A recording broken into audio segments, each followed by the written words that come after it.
Tina, what are you doing right now? Why are you out in the middle of the day? I'm at work as usual. Because it's a weekday. Good grief, you're still working? I've been telling you since forever to just hurry up and quit. A woman is supposed to stay at home after she gets married. Making money is the man's job. That's what I was doing when I was your age.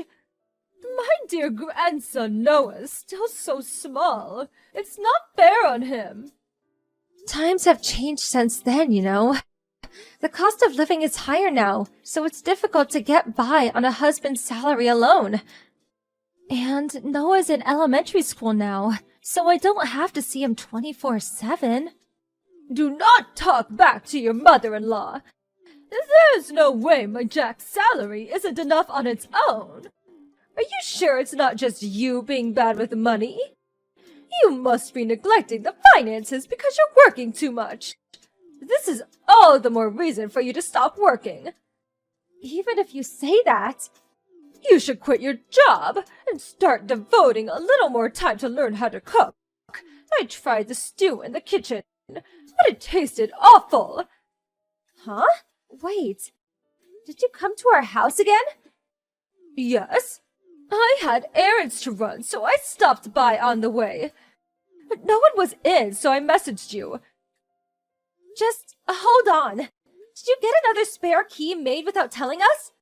I told you to stop doing that. Do not enter our house when we're not there. Why not? It's my son's house. Besides, I have to conduct surprise checks every now and then to make sure you're not slacking on the housework.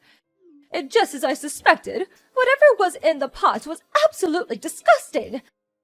Inside the fridge was a disorganized mess, too. Don't eat our food without permission. That's our supper. I can't let my Jack or little Noah eat anything that disgusting. I threw it in the trash, so make it again. What? You throw it away? You'll get ill if you eat things like that. The flavor was too strong. It had a weird acidic taste. And it smelled weird. So I threw it all in the trash. What? Are you joking? You threw the chicken stew I've been preparing since this morning into the bin? That's Jack and Noah's favorite dish. Don't tell lies. There's no way Jack would like something that disgusting. My tenderly cooked chicken. What are you doing there? Did you just go there to throw away our food? Oh yes, I forgot. I'll be having a tea party with some friends this Sunday. I'd like you to bake us some confectionery for the occasion. Your cooking might be utterly hopeless, but you can at least do baking, can't you? Cakes, cookies, anything will do. I want you to prepare us something as spectacular as possible. There will be 6 of us attending, so be sure to make lots. What? You want me to bake you something? No, I can't. I have plans this weekend. I told you before, didn't I? Surely you don't have plans first thing in the morning. If you get up early, you'll have it done in a jiffy. Please start thinking for yourself for a change. Cakes and cookies can't be made in a jiffy, can they? They take time. Anyway, I'm busy on the weekend. Can't you just buy them at the store? But I already told my friends there's going to be a wonderful handmade confectionery. I can't give them from a shelf now. Anyway, I'm counting on you. Toodles! Not Toodles. I can't and I won't. Remember the last time you forced me to make something? You didn't even pay for the ingredients. I don't have as much free time as you think. Listen to me. I will not be making you anything. Hey, Jack. Your mom decided to let herself into our house again. She threw the chicken stew I made in the trash. What? Seriously? Damn it, that's my favorite dish! Didn't you take the spare key off her? You said you were going to talk to her about this. Well, I know, but she insisted it'd be more convenient if she had a key in case anything happened. Then she started crying and said, "Don't be so cruel to your old mother!" I felt bad. I didn't have the nerve to take it off her by force. Don't let her play you like that! Do you have any idea how many times she's thrown my dishes in the trash? It's such a waste, and the food expenses are going through the roof. If she doesn't cut this out, we're going to be in serious trouble.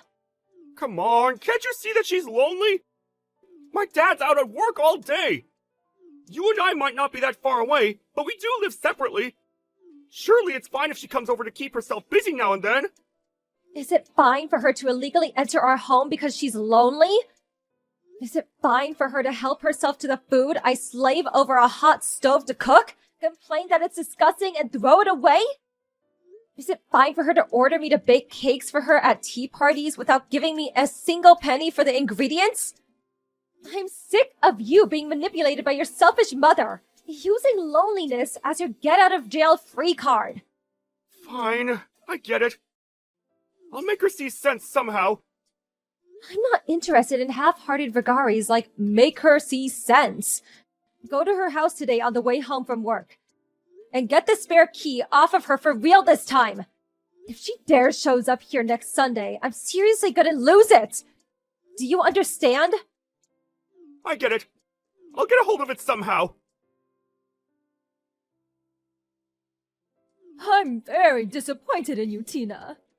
I requested that you make some confectionery, but no matter how long I waited, nothing came. So I took it upon myself to go and collect it. No one was home, so I let myself in.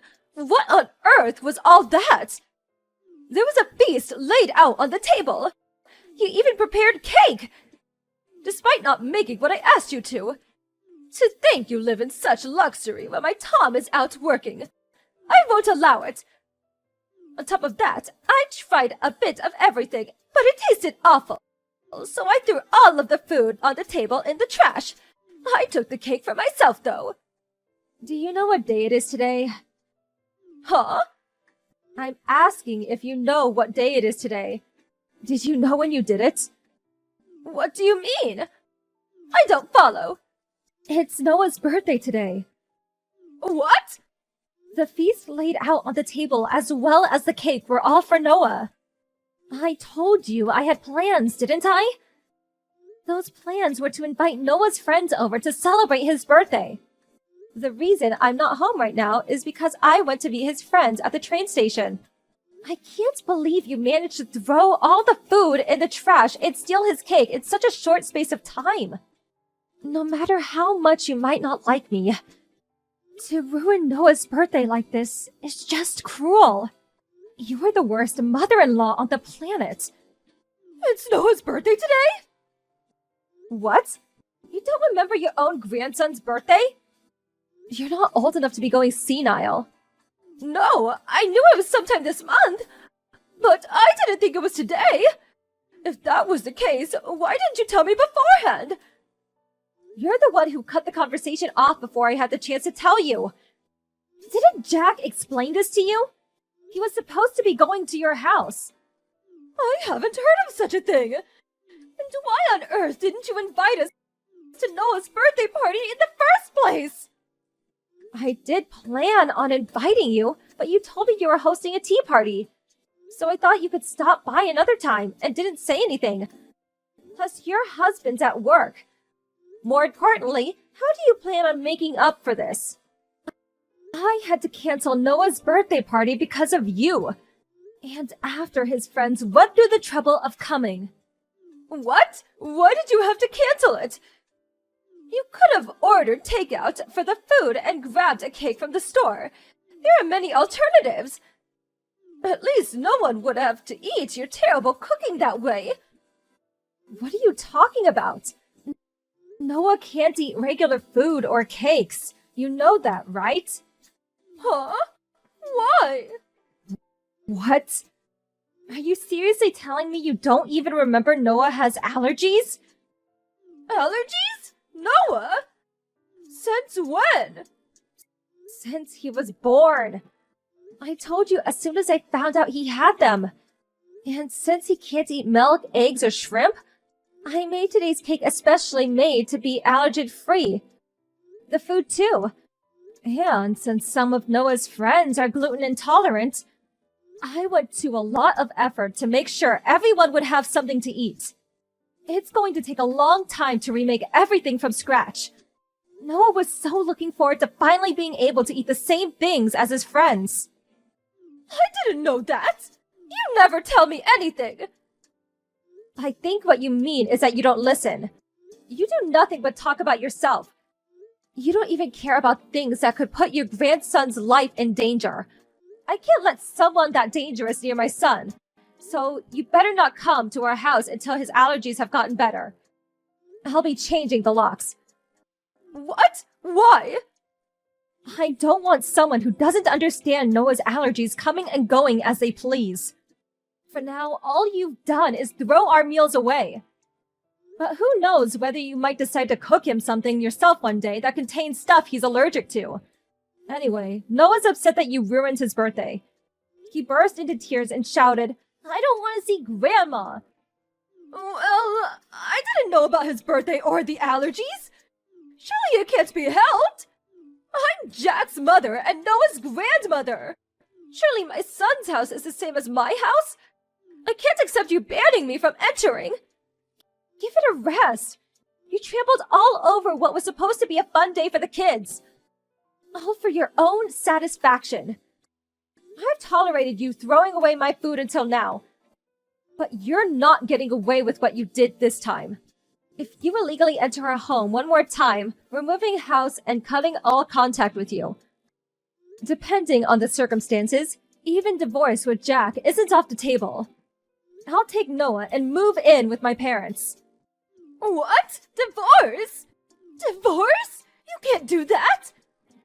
I'm serious. It all depends on your attitude from here on out. I'm sorry. I apologize. Please forgive me. Please make Noah understand that I didn't mean to. I will not do such a thing.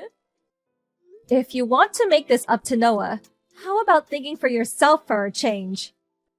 As for me, forgiving you, I'll make that decision depending on whether I see change in your behavior. I have to go see Noah now, so excuse me. Toodles, mother-in-law. My mother-in-law immediately rushed over to apologize with cake and hors d'oeuvres in hand. But as usual, everything contained allergens. So we refused the food and took possession of her spare key. She stayed outside the front door shouting, causing a racket for a little while. But Noah, who was already in a bad mood from having his birthday ruined, took one look at her and shouted, "I hate Grandma!" and threw a screaming fit. She must have tattled on me to Jack straight away. Because when he got home, he started complaining at me, saying, "Don't make my mom cry."